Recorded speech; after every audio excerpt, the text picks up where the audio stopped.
Good morning, students. Welcome to social science class. Dear students, today we will start the next topic from history, chapter number 2, and the topic is civil war. In our previous class, we have done the topics what changed after October. और इसमें हमने क्या study किया था, क्या discuss किया था. So let's recall them. We discuss about the changes that took place in after October revolution. तो इसमें क्या हुआ था, जो बोल्शेविक से वो पावर में आ गए थे and they declared the land as a social property और इंडस्ट्रीज़ और बैंक्स वर नेशनलाइज्ड. ठीक है. Russia lastly Russia become a one state party and use all titles was banned and schooling system developed and the topic civil wars. Lastly we discuss about the Bolsheviks. They were known as Reds. According to their uniform, they known as Reds, as it is socialist revolutionaries known as Greens and pro-czarist, यानी कि जो राजा की favour में थे, जो conservative थे, autocrats को पसंद करते थे, उन लोगों को क्या बोला जाने लगा, वाइट्स. तो लास्टली हमने ये डिस्कस किया था. So let's start the next para of this topic, civil war. Partly to remedy this, most known Russian nationalists were give political autonomy in Soviet Union USSR. यानी कि जो आंशिक रूप से मोस्टली जो लोग थे वो बोल्शेविक के विचारों से प्रभावित थे, लेकिन जब लेनिन ने बहुत सारे सेंसरशिप लगा दिए और सारी पावर अपने कंट्रोल में कर ली, तो वही लोग जो उनको उनके फॉलोवर्स थे और लोग पसंद करते थे रशियन लोग, वो उनके अगेंस्ट होते जा रहे थे. वो अपनी जो पॉपुलैरिटी थी उसको खो रहे थे. तो जो नॉन रशियन नेशनलिस्ट थे, यानी कि जिन कंट्रीज़ के ऊपर रशिया का कब्जा था, ठीक है, वो नॉन रशियन नेशनलिस्ट हो गए. राष्ट्रवादी थे, वो भी आज़ादी चाहते थे, लेकिन उनको संतुष्ट करने के लिए बोल्शेविक्स ने क्या किया, थोड़ा सा आंशिक रूप से पार्टली टू रेमेडी दिस, यानी कि उनकी जो है उनके अंदर फिर पॉपुलर होने के लिए बोल्शेविक्स ने क्या किया, कुछ सुधार कार्य किए. जो नॉन रशियन कंट्रीज थे, वहाँ के जो नेशनलिस्ट थे, उनको पॉलिटिकल ऑटोनॉमी दे दी. किसमें, यूएसएसआर के अंदर. ऑटोनॉमी बेटा क्या होता है, the right to govern themselves, यानी कि उनको इंडिपेंडेंट बोल दिया कि आप अपने प्रांत के अंदर, अपनी प्रोविंस के अंदर इंडिपेंडेंट हैं, आप अपने अकॉर्डिंग जो है गवर्नमेंट चला सकते हैं. बट वो क्या रहेंगे, यूएसएसआर का एक इंटेग्रल पार्ट रहेंगे. State the Bolshevik created from the Russian Empire in December 1922 तक जो रशियन एम्पायर बोल्शेविक्स के पास थी, उसमें उन्होंने उन नेशनलिस्ट्स को ऑटोनॉमी दे दी खुश करने के लिए जो रशिया का एक पार्ट थे. But since this was combined with unpopular policies that the Bolsheviks force the local government to follow, क्योंकि बोल्शेविक्स ने, देखो ये क्रांति जो रेवोल्यूशन थी क्यों स्टार्ट हुई थी, क्योंकि जार की जो एक्सप्लॉयटेशन वाली पॉलिसीज़ थी, जो करप्टेड गवर्नमेंट थी, उसको ख़त्म करने के लिए किया गया. ये सब कुछ इतना लेंथी हमने चैप्टर स्टडी किया है. तो वो सब डेमोक्रेटिक सोशलिस्ट ऐसी बातें करते थे, बट जब वो सत्ता में आए तो उन्होंने वही सब किया जो एक राजा करता है. ठीक है, क्योंकि उनके पास पावर आ गई तो अपनी हुकूमत चलाने लग गए. तो यहाँ पर उनकी जो लोकल गवर्नमेंट थी, स्थानीय सरकारें थी, वहाँ पर अपनी हार्श पॉलिसीज़ की वजह से जो डिस्करेजमेंट हुई थी, ठीक है, बोल्शेविकों के ख़िलाफ़, क्योंकि बोल्शेविकों को, क्योंकि सोवियत सोशलिस्ट की बातें करते थे, उनको पसंद करते थे, बट वो अनपॉपुलर हो रहे थे अपनी पॉलिसीज़ की वजह से. और दूसरा जो नोमैडिज़म था, नोमैडिज़म क्या होता है, एक तरह का लाइफस्टाइल होता है जिसमें लोग एक जगह पर टिक कर नहीं रहते, they move from one place to another place to are their living. तो ऐसा जो सिस्टम था उसको ख़त्म करना था, और जो नेशनलिटीज़ से उनका भी विश्वास जीतना था। उसमें वो सक्सेसफुल पूरी तरह से बोल्शेविक्स नहीं हुए थे, ठीक है। उन्होंने उनके लिए, उनको खुश करने के लिए बहुत सारी पॉलिसीज़ भी चेंज की थी, बट जो अलोकप्रियता थी बोल्शेविकों की वो दिन प्रतिदिन बढ़ती जा रही थी। ये सोर्स आपने स्टडी करना है, एम.एन. रॉय है। ये Indian revolutionary Mexican communist party के फाउंडर थे, ठीक है। और कॉमिंटर्न लीडर इन इंडिया। कॉमिंटर्न क्या होता है बेटा? कॉमिंटर्न में सिस्टम क्या होता है? ये एक इंटरनेशनल जो है कम्युनिस्ट पार्टी होती है, और इसी को फॉलो करते हैं अलग अलग कंट्रीज़ के अंदर लोग। तो जिसमें एम.एन. रॉय भी जो थे इम्पोर्टेंट और पॉपुलर लीडर थे जो कम्युनिस्ट पार्टी से बिलोंग करते थे। तो इंडिया के थे ये, और चाइना और यूरोप के अंदर भी उन्होंने जो कम्युनिस्ट पार्टी की विचारधारा थी उसको एक्सपेंड किया था। तो ये सारी उसी की डिटेल है। वो बता रहे हैं कि उनको कैसे पता चला कि जार की सत्ता को उखाड़ दिया गया है, सोवियतों का जो है सत्ता के ऊपर कब्जा हो गया है। तो ये सारी बातें वो अपने कंट्रीज़ में भी इम्प्लीमेंट करना चाहते थे। तो फेवरेट और पॉपुलर लीडर थे एम.एन. रॉय। नेक्स्ट है मेकिंग अ सोशलिस्ट सोसाइटी, यानी कि अब रशिया के अंदर एक समाजवादी समाज की स्थापना कैसे होगी। अब बोल्शेविक्स का नेक्स्ट टारगेट क्या था कि जो मार्क्स की विचारधारा थी कि प्रोडक्शन के ऊपर सबका इक्वल राइट हो, इस चीज़ को उन्होंने कैसे फॉलो किया, कैसे लागू किया। ड्यूरिंग द सिविल वार चल रहा था। सिविल वार किन के बीच में हुआ था? जो नॉन रशियन या नॉन बोल्शेविक लीडर्स थे, रेवोल्यूशनरीज थे। तो इन लोगों ने, कंजर्वेटिव्स थे, वो बोल्शेविक्स को पसंद नहीं करते थे। इसलिए रशिया के अंदर 1917 अक्टूबर के बाद क्या हुई थी? सिविल वार हमने लास्ट डिस्कस किया था, वो स्टार्ट हो चुकी थी। तो सिविल वार चल रहा था, बट जो बोल्शेविक्स थे उन्होंने क्या किया? कैप्ट इंडस्ट्रीज़ और banks nationalised.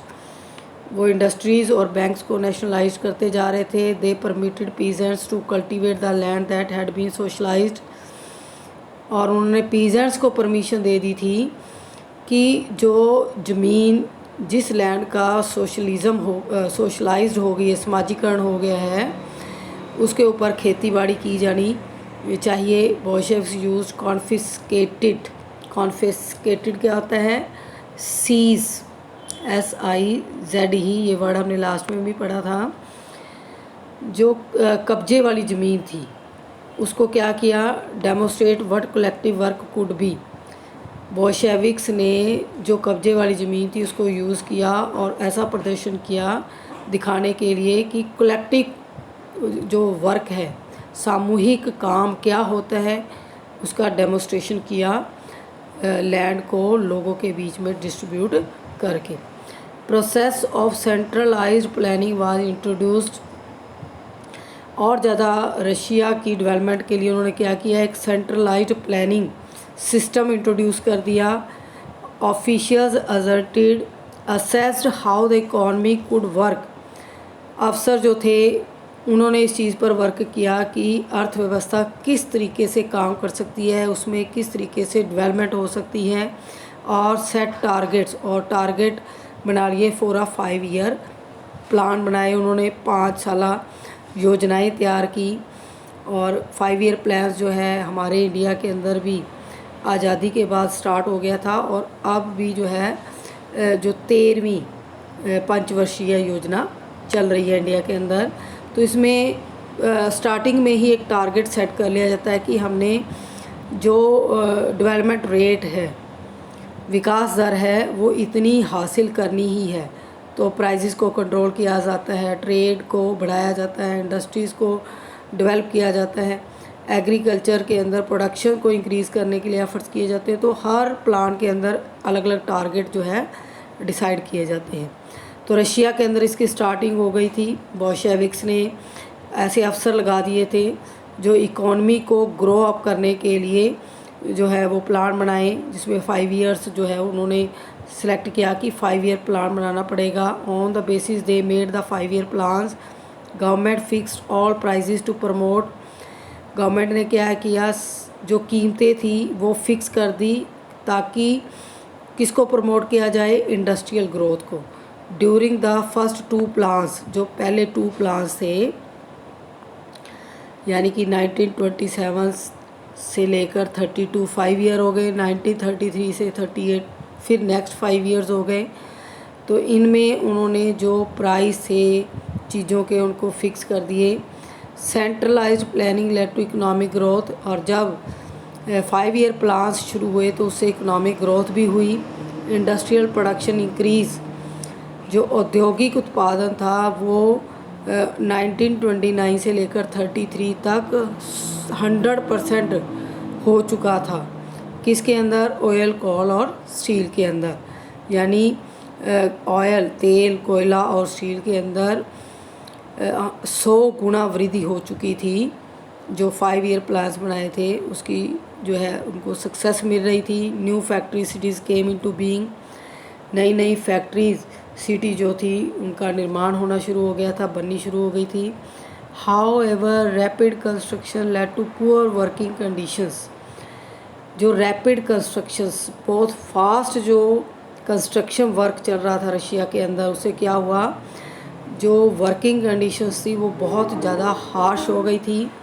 In the city of मैग्नीटोगॉर्क, क्या बोलेंगे इसको, मैग्नीटोगॉर्क, एज साइलेंट रहेगा। ये एक सिटी का एग्जांपल दे रहे हैं। Construction of a steel plant was achieved in 3 years. यहाँ पर जो एक स्टील इंडस्ट्री कंस्ट्रक्ट की गई थी तो 3 सालों के अंदर अंदर वो बनकर तैयार हो गई थी। इतना फास्ट जो था कंस्ट्रक्शन वर्क चल रहा था। Workers levied hard lives and the result was, workers जो थे जो स्टील प्लांट में लगे हुए थे वो जो है मजबूर हो चुके थे हार्ड लाइफ जीने के लिए। और इसका रिज़ल्ट क्या आया, near about 550 stoppage of work in the first year alone. पहले ही साल 550 बार काम रुका वर्कर्स की वजह से, क्योंकि उनको कंटिन्यू वर्क करना पड़ रहा था, जिससे उनकी जो कंडीशंस थी फिज़िकली भी, ठीक है, और इकोनॉमिकली भी उनकी कंडीशन जो थी वो ख़राब हो गई थी, जिसकी वजह से वो अपना काम बीच में ही स्टॉप कर देते थे। और living quarters in the winter time, जिसमें वर्कर्स रहते हैं, जो लिविंग क्वार्टर्स थे वर्कर्स के, सर्दियों के समय जब 40 डिग्री बिलो यानी कि -40 डिग्री टेम्परेचर होता था तो people had to climb down from the 4th floor यानी कि जो बिल्डिंग्स थी वो इतनी ज़्यादा उनमें स्टोरीज थी कि -40 डिग्री टेम्परेचर में जब उनको टॉयलेट वगैरह जाना था तो वो 4th फ्लोर से नीचे उतर के सड़क को क्रॉस करके, ठीक है, तो वहाँ पर टॉयलेट करने जाते थे। तो यहाँ से पता चलता है कि इतनी सर्दी में वो घर से बाहर निकल कर जो है अपना ये टॉयलेट वगैरह करते थे। कितनी उनकी लाइफ जो थी वो हार्ड लाइफ थी। इस वजह से वो थोड़े डिसकंटेंट भी थे इन सिस्टम से। An extended schooling system developed, arrangements were made for factory workers और peasant to enter universities. Schooling system को डेवलप किया गया, उसको विस्तार किया गया और ऐसे अरेंजमेंट किए गए फैक्ट्री वर्कर्स के लिए, पीजेंट्स के लिए कि वो यूनिवर्सिटीज़ के अंदर एंटर कर सकें, यानी उनके लिए भी एजुकेशन को अवेलेबल करवाया गया। Creches were establish in factories for the children of womens workers. Even की जो वुमेन वर्कर्स थी उनके जो छोटे बच्चे थे उनके लिए क्रैचेस भी इस्टेब्लिश किए गए थे।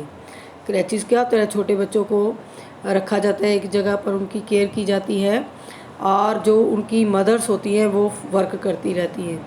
यानी कि वर्क जो था, काम जो है उसमें कोई रुकावट ना आए, इसके लिए जो इंडस्ट्रियलिस्ट से उन्होंने क्रैचेस भी इस्टेब्लिश करवा दिए थे near factories. Cheap public health care was provided, और जो हेल्थ केयर था उसको भी प्रोवाइड करवाया गया, और उसका जो लागत थी या जो उसका खर्चा था वो भी बहुत कम था, चीप था, सस्ता था। Modern living quarters were set up for workers, जो लिविंग क्वार्टर्स थे वो वर्कर्स के लिए सेटअप किए गए। Effects of all this was uneven through since government resources were limited. अब पूरे रशिया के अंदर ये सिस्टम नहीं हुआ, कुछ ही एरियाज़ में हुआ, तो सभी जगह पर जो इसके इफ़ेक्ट्स थे, जो उन्होंने फैसिलिटीज़ दी थी, सभी लोगों को नहीं मिली थी, क्योंकि जो गवर्नमेंट के रिसोर्सेज थे वो बहुत कम थे। रिसोर्सेज यहाँ पिक्चर्स में देख सकते हो। ये चिल्ड्रंस के लिए स्कूल है सोवियत रशिया के अंदर। एक मैग्नीटो गॉर्क जो है 5 ईयर्स प्लान बनाया हुआ है, इसमें वर्कर जो है वर्क कर रहे हैं, is working for Soviet Russia. ये फैक्ट्री है, डाइनिंग हॉल है, जहाँ पर सब वर्कर्स बैठकर खाना खाते थे। रीड करेंगे, ये सोर्स है बेटा, box number 4, socialist cultivation in a village in the Ukraine, Belarus, ठीक है, पोलैंड, ये भी एक रशिया का पार्ट थे। तो यहाँ पर कैसे जो सोसाइटी बनाई गई थी अकॉर्डिंग टू सोशलिस्ट सोसाइटी कह सकते हैं इसको। इसमें क्या किया गया था, यूक्रेन के गांव का ये सीन है कि एक commune was set up using 2 confiscated farms as a base, यानी कि जो जब्त किए हुए 2 खेत थे उसके ऊपर एक कम्यून सेट किया गया, यानी कि हेड बना दिया गया। Commune consisted of 13 families with a total 70%। वहाँ पर पर्सन जो थे कम्यून के अंदर, यानी कि उस पूरी लैंड के अंदर जो कब्जे में ली गई थी नॉवलिटीज़ से, वहाँ पर क्या थे, 13 परिवार थे, और उसके टोटल फैमिली मेम्बर्स कितने थे, 70, और वो सब इसी ज़मीन के ऊपर काम करते थे, खेती करते थे। Farm tools taken from the farms were turned over to the commune, ठीक है, over the commune. The members ate in a communal dining hall, income was divided in. तो ये सब लोग मिलकर काम करते थे, जो भी प्रोडक्शन होती थी उसको आपस में उसकी इनकम को बांट लेते थे, और मिलकर ही एक ही जगह पर खाना भी खाते थे, डाइनिंग हॉल था उनका। तो ये जो system the principle of cooperative communalism, entire process of the members labor as well as dwelling and facility belonging to the communes were shared by the commune members। तो जो खेती का काम था स्टार्टिंग से लेकर फसल की कटाई तक, जो भी शेयर था काम का, वो शेयरिंग की जाती थी, सब मिलकर काम करते थे, और फिर जो उससे इनकम होती थी उसको आपस में बांट लेते थे। तो ये एक एग्ज़ाम्पल था यूक्रेन के अंदर कि रशिया के अंदर जो प्लानिंग्स की गई थी कि जो सोशलिज़म आएगा, तो उसका यहाँ पर एक एक्सपेरिमेंट किया गया था। नेक्स्ट जो है टॉपिक हमारा, ये भी सोर्स है, dreams and realities of a Soviet childhood in 1933। Dear grandfather, यहाँ पर एक ड्रीम है, रियलिटी बताई गई है, सोवियत चाइल्डहुड 1933 के पास जो है आम बच्चे, जो रियलिटी क्या थी और सपने उनके क्या थे, वो यहाँ पर शो किया गया है। वो एक ग्रैंड फादर कालिनन को लिखता है, my family is large, there are 4 children, we do not have a father. तो वो राष्ट्रपति को लिख रहा है, यानी ग्रैंड फादर मतलब उसको राष्ट्रपति को बोला गया है कि मेरी फैमिली बहुत बड़ी है और 4 बच्चे हैं और हमारे फादर नहीं है, he died fighting for the workers cause, और and my mother is a ailing, मेरे पापा जो थे वर्कर्स थे और उसमें फ़ाइटिंग में उनकी डेथ हो गई थी। मेरी मदर बीमार रहते हैं। I want to study very much but I can't to go to school. वो बता रहा है, अपनी व्यथा बता रहा है कि मैं पढ़ना चाहता हूँ, स्कूल जाना चाहता हूँ। I had some old boot but they are completely torn, फट चुके हैं, and no one can mend them, और इसको कोई भी ठीक नहीं करवा सकता। My mother is sick, we have no money, no bread, but I want to study very much, ठीक है। There stands before us the task of studying, ये व्लादिमीर इलिच लेनिन ने कहा था ना, उस टाइम जब स्टडी को यूनिवर्सिटी सेटल की गई थी, इस्टेब्लिश करी थी ताकि एजुकेशन को एक्सपेंड किया जा सके, तो लेनिन की एक स्टेटमेंट थी कि सिर्फ बच्चे जो है स्टडी स्टडी स्टडी करेंगे, बट बच्चों के लिए प्रॉब्लम है जब उनके फादर नहीं है, घर में गरीबी है, तो उनको क्या करना पड़ता है, काम करना पड़ता है। I have to stop going to school, we have no relatives, भी उनके हमारे रिश्तेदार भी नहीं है, there is no one to help us, कोई भी नहीं जो हमारी सहायता करे। I have to go to work in a factory to prevent the family from starving. Starving क्या होता है, भूख से बचाने के लिए, कि परिवार भूखा ना रहे, इसलिए उसे काम पर जाना पड़ता है। Dear grandfather, I am 13 year, I study well, मैं अच्छा पढ़ता हूँ, मेरी कोई भी बैड रिपोर्ट नहीं आई, आई एम क्लास 5th। तो ये लेटर लिखा था 13 ईयर ओल्ड वर्कर टू कालीनन, जो कालीनन को लिखा था। ये एक वर्कर था, छोटा सा बच्चा 13 साल का, और वो कालीनन कौन है, सोवियत प्रेसिडेंट। तो यहाँ सिचुएशन बताई गई है कि कहाँ तो विकास हो रहा है और कहीं पर जो है बच्चे परेशान हैं, वो मजबूर है फैक्ट्री में काम करने के लिए। So here our topic is finished. Next जो है टॉपिक हम नेक्स्ट वीडियो में डिस्कस करेंगे। Till then good bye.